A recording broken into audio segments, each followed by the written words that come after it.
Hujambo na karibu tena mtazamaji wa The World News katika kipindi hiki cha ulimwengu wa siasa. Mimi ni Adam Hussein. Vyombo vya habari vya serikali nchini Iran vimeripoti na kuthibitisha kifo cha mkuu wake wa usalama Ali Larijani katika uthibitisho wa tangazo la awali kutoka Israel.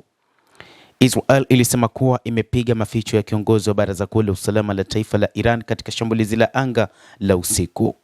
Iran pia hapo awali ilikiri kwamba kiongozi wa wanamgambo wa Basij Gholamreza Soleiman naye pia aliuawa. Taarifa iliyotolewa na waziri wa ulinzi wa Israel Bwana Israel Katz ilieleza kwamba Israel kupitia mashambulizi makali iliyoyafanya yaliweza kumuua kiongozi wa Iran katika baraza lake la usalama Ali Larijani, moja kati ya viongozi mashuhuri na waliotegemewa sana hata katika wakati wa utawala wa Ayatollah Al-Khamenei. Ali Larijani ni miongoni mwa viongozi ambao walikuwa ni watunga sera katika Jamhuri ya Kiislamu ya Iran.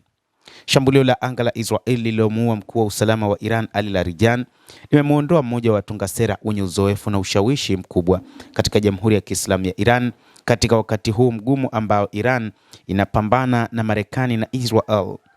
Larijani hakuwa kamanda wa kijeshi, lakini alikuwa mkuu katika kuunda maamuzi ya kimkakati. Akiwa katika Baraza Kuu la Usalama la Taifa, alikaa moyoni mwa kufanya maamuzi kuhusu vita, diplomasia na usalama wa taifa. Sauti yake ilibeba uzito katika mfumo mzima, hasa katika kusimamia makabiliano ya Iran na Marekani na Israel. Kifo chake kinakuja huku kukiwa na kampeni pana ambapo maafisa na makamanda kadhaa waandamizi wa Iran wameuawa ndani ya wiki chache. Ni wiki ya tatu sasa tangu kuanzishwa kwa mashambulizi kati ya Marekani na Israel dhidi ya Jamhuri ya Kiislamu ya Iran.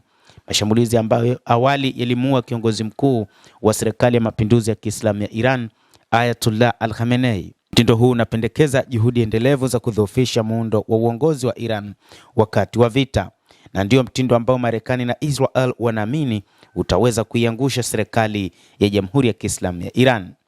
Tofauti na kile ambacho wa Iran wanafikiria ni kwamba mipango yao ni kutengeneza mtindo wa kurithiwa kwa uongozi baada ya mmoja kati ya viongozi kuondoka. Licha msimamo wake mkali dhidi ya nchi za Magharibi, Larijani mara nyingi alielezwa ndani ya Iran kama mtu anayependa kuona matukio. Aliunganisha uaminifu wa kiitikadi na mbinu ya kiteknolojia, akipendelea mkakati uliokokotwa kuliko usemi. Hata hivyo, kutokana na kifo hiki, kamanda mkuu wa jeshi la Iran ametangaza kwamba sasa atalipiza kisasi kwa mauaji ya Ali Larijani. Mkuu wa jeshi la Iran Amir Khatami ametishia kuanza kulipiza kisasi madhubuti kwa mauaji ya mkuu wa usalama Ali Larijani katika shambulio la anga la Israel. Kwa wakati na mahali mwafaka, jibu la uamuzi la kuzuia na la kujutia litatolewa kwa Marekani na jinai ya utawala wa Israel wa Kizayuni wenye kiu ya umwagaji damu, Hatami alisema katika taarifa yake. Aliongeza kuwa Larijani na vifo vya mashahidi wengine vitalipizwa kisasi. Walinzi wa mapinduzi ya Kiislamu ya Iran ambao ni tofauti na jeshi wanasema tayari wamerusha makombora katikati mwa Israel kulipiza kisasi kwa kifo cha Ali Larijani, shirika la habari la AFP limeripoti. Larijani ndiye afisa mkuu zaidi kuuawa tangu kiongozi mkuu Ali Khamenei kuuawa. Hata hivyo, walinzi wa mapinduzi ya Kiislamu ya Iran ambao ni tofauti na jeshi wanasema bado wanaendelea na mapambano na kamwe hawatovunjika moyo kutokana na kuuawa kwa viongozi wengine katika nchi hiyo. Mtazamaji wa The World News, endelea kutufuatilia, lakini nikusihi usisahau kulike, usisahau kucomment, kadhalika kusubscribe channel yetu hii ili upate habari hizi kwa mapana kupitia The World News.